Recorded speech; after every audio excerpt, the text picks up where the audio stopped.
হয় বিয়ে হবে, নয়তো এই বাড়িতে কবর হবে, এমন হুমকি দিয়ে প্রেমিকের বাড়িতে অনশনে বসেছেন ইডেন কলেজের এক শিক্ষার্থী। অন্যদিকে প্রেমিকার আসার খবর শুনে লাপাত্তা হয়েছেন প্রেমিক। এ নিয়ে এলাকায় তুমুল আলোচনা সমালোচনার সৃষ্টি হয়েছে। বিষয়টি থানা, পুলিশ এবং উপজেলা প্রশাসন পর্যন্ত গড়ালেও কোনো সমাধান হচ্ছে না।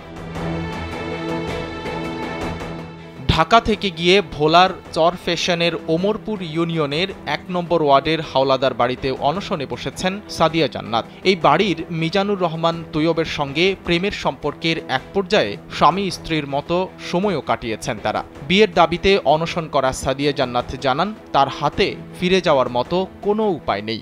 1 মিনিটে নগদ ইসলামিক অ্যাকাউন্ট খুলতে ডায়াল করুন *167#। আমি এখানে আসছি মূলত ওকে বিয়ে করার জন্য।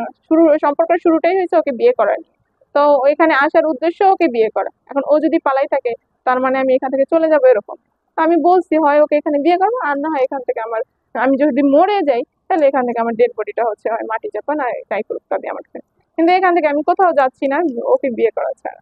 জানা যায়, দুজনের মধ্যে সুসম্পর্ক থাকলেও সরকারি চাকরি হওয়ার পরই বেঁকে বসেন প্রেমিক। নানা তালবাহানা করে ওই তরুণীকে অ্যাভয়েড করার চেষ্টা করেন। এভাবে বেশ কয়েকদিন অপেক্ষা করার পর এক পর্যায়ে মিজানুর রহমান তৈয়বের বাড়িতে এসে ওঠেন সাদিয়া জান্নাত। সঙ্গে নিয়ে এসেছেন নিজেদের সম্পর্কের সকল প্রকার প্রমাণ।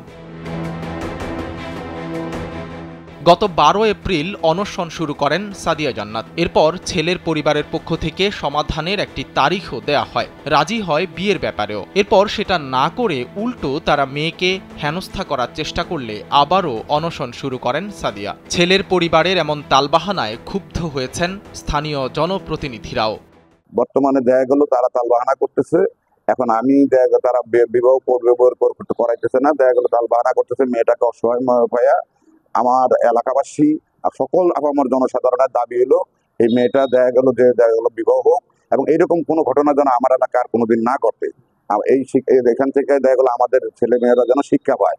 এই বিষয়টি আমাদের এলাকার জন্য খুব কলঙ্কজনক, এবং অতি দ্রুত আমি আপনাদের মিডিয়া এবং প্রশাসনের মাধ্যমে সহযোগিতা চাই যে যেন যেভাবে এই মেয়েটির বিবাহ সম্পন্ন করে আগামী দিনে যেন তারা ভালোভাবে চলতে পারে।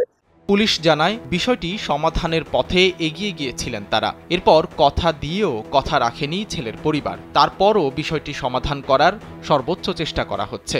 ছেলের বাড়িতে অবস্থান করতেছিল, আমরা জানার পরে আমাদের সিনিয়র অফিসারদেরকে জানাই এবং আমরা বিষয়টা নিষ্পত্তি করার চেষ্টা করি, এবং ছেলে পক্ষে আশ্বাস দিয়েছে যে ছেলে আসলে আমরা কিন্তু যেই তারিখ ছিল সেই তারিখে ছেলে আর আসতে পারে না, তিনি অসুস্থ বলে জানায়।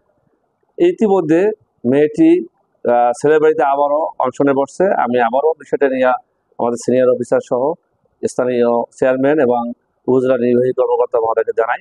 এই পরিস্থিতিতে ছেলের বাড়ির আশপাশের লোকজনও অনশনরত মেয়েটির পক্ষে কথা বলছেন। তারা দ্রুত সময়ের মধ্যে অভিযুক্ত ছেলের সঙ্গে মেয়েটির বিয়ের ব্যবস্থা করার দাবি জানিয়েছেন। সাইদ রহমান, কালবেলা।